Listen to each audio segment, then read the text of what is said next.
Welcome to Section 31, episode number 262. I'm Dan Hammond. And I'm Rogue Schindler.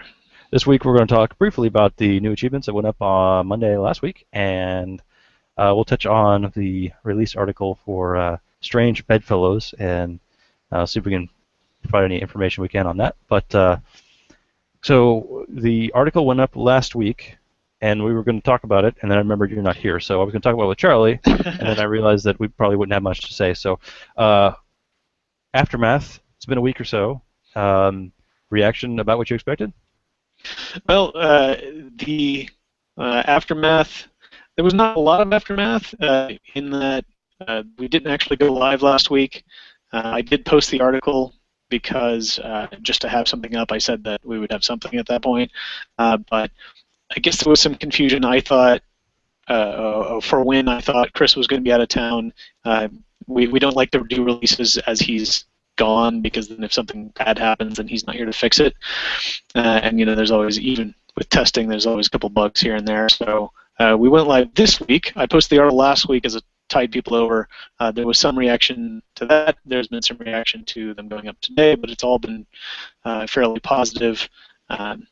The expected blowback from the big question is always whether things are going to be retroactive or not, and we've ultimately decided that as nice as it would be to go back and have all of those, I've played this already, and now I get credit for it, but then what happens when achievements come out and you've already got half of them, and you have nothing to aim for. So we just decided anything that's new and thematic like that.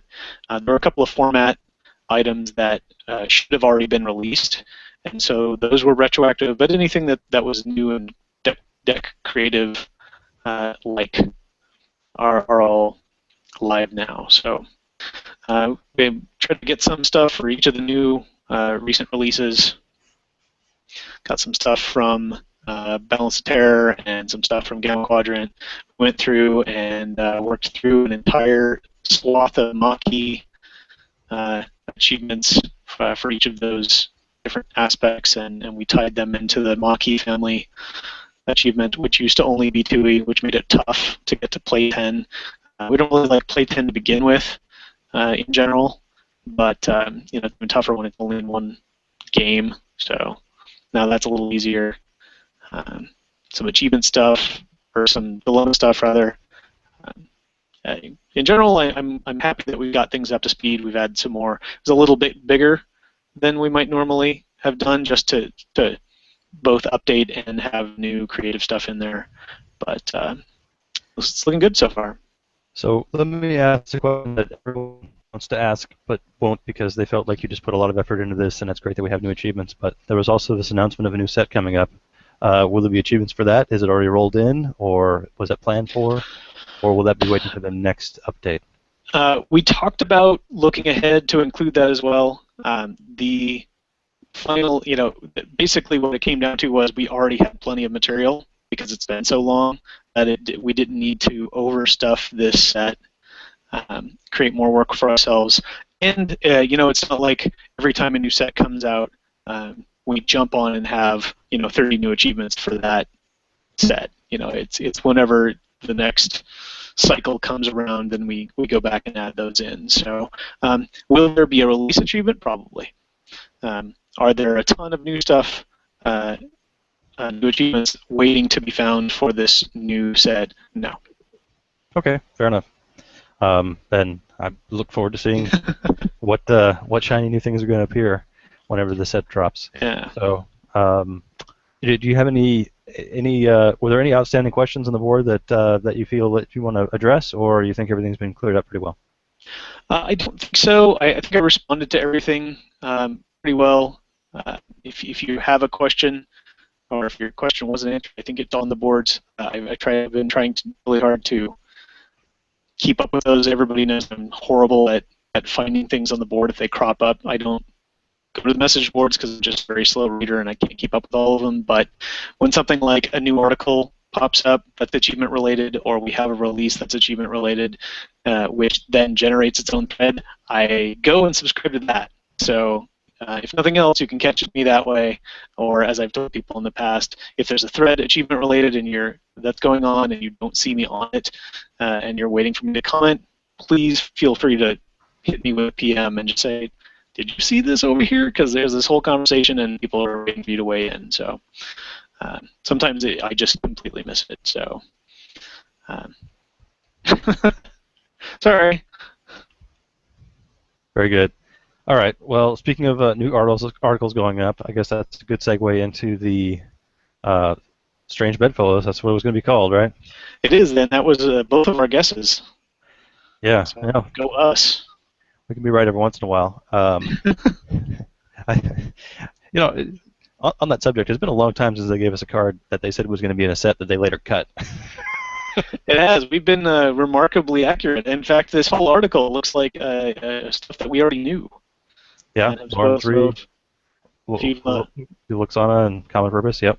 Yeah, if you've been listening to the show, then you're a step ahead. But there's a couple of things here that we haven't spoiled. Brace of Allies looks interesting. Yeah. Of course, all of the buzz is about this new, as the buzz seems to be recently, about a new homeworld. Or new headquarters, I guess, in 2E. Right. When you complete a Gamma mission, if you do not command another headquarters, each opponent loses 5 points. And point loss is going to be brutal, don't you think? Yeah. I've always been a really big opponent of enforced point loss. Like, if you want to lose points and take the risk yourself, that's fine. But forcing other people to do it, I understand the approach of we're trying to slow down speed decks, but I don't think that's going to slow down speed decks. Speed decks are just going to blow right through that. This is going to slow down the people who are just trying to have fun and do their 3-mission, weird win, and I think it's going to be a negative play experience.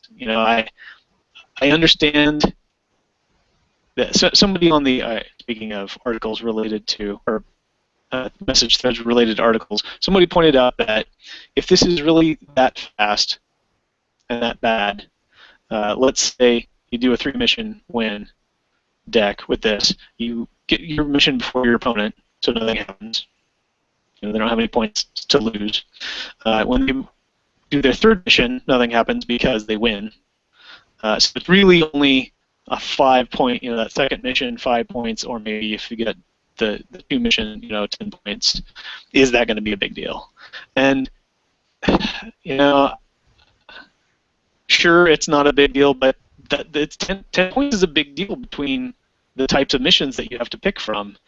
And if you're not doing a stupid TNG Cadets speed deck, it can be tough to have a fun, interesting deck that's doing those harder missions and still keep up. Let's just say this is not inspiring me in my already reluctant state to play more 2E. Yeah, I can see that. I mean, I want to say that we had a player who, no matter what that person was playing, the Phoenix was always a threat to show up, right? And I think most of the decks that we came to tournaments with had the ability to score an extra 10 points. I'm looking at this and I'm saying, all right, you can't play non-aligned to this headquarters. So you can't play the Phoenix directly there. There's nothing from stopping you from doing Commandeer Prototype, but that's not a Gamma mission, so you're not going to get the 5-point hit there. Well, but you're upgrading one of them to 10 points. Well, yeah, I guess technically you go out to the Alpha Quadrant and do that mission first, and then go to the Gamma Quadrant and do your other 2 missions. So it's possible, but really, well, I guess you could throw it all in one pile and just make your opponent try to get to 125 points or so. Man, that'd be rough. All right. What happens when you're trying to playing 4 missions and that's not enough? Even if you do all 4 missions, you don't have enough points.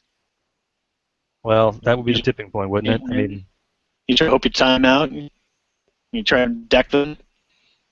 That would be that's forcing you into alternate non-player or negative play experience alternatives to counter it.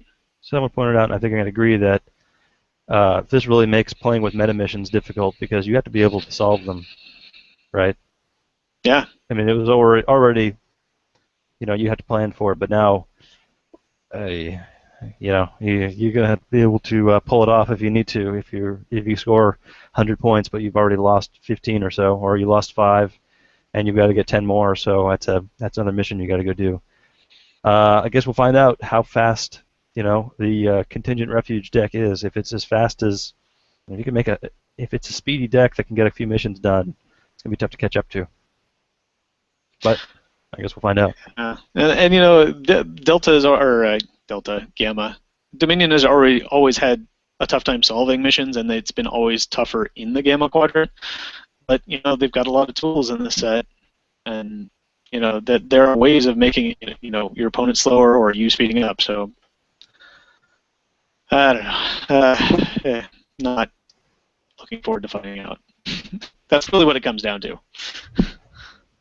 I look forward to reading some tournament reports on seeing how this plays out, and if it if it proves our worst nightmares, or if it's just just a different shade of making sure people can get to 120 points or 115 or 110 points instead of just a straight up 35, 35, 30. Yeah.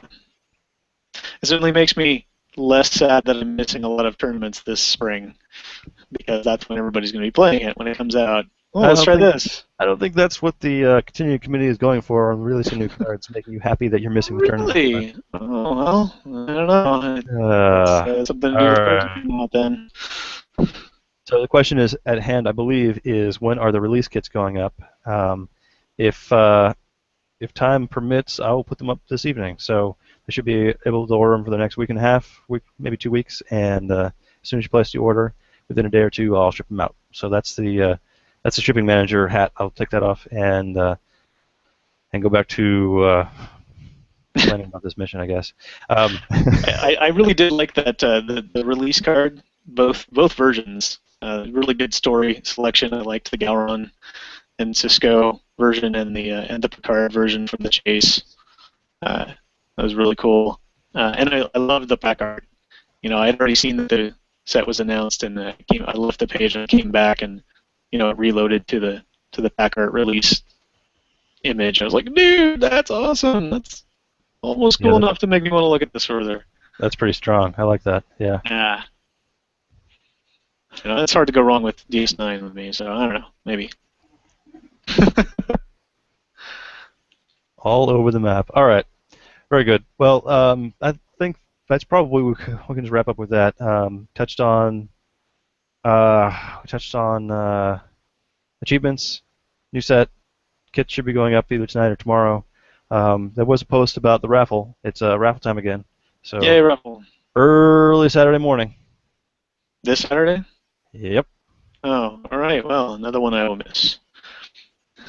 Yeah, it's yeah. We're mixing up the times and trying to get the most participation in the chat room by having it at different times. So 8 a.m. on Saturday, we're gonna sit in the chat room and I'll give away some prizes. I actually got some these metal collector's cards to give out, but the bins are open and they will be until the end of tomorrow, I believe. I think they close at midnight on the 31st. Sounds good. So go and fill in your bins, spend your tickets if you want to, or save them for next time if you're looking for something else. But get it done soon. Next week we'll have raffle coverage. I'll be back from WonderCon. We can have WonderCon coverage and talk more about achievements if more comes up. In the meantime, I think we've expended our intelligence this week. I'm Sir Rogue. And I'm Sir Dan. And I'll remind you all to expand your power in the universe. And I'll draw to end.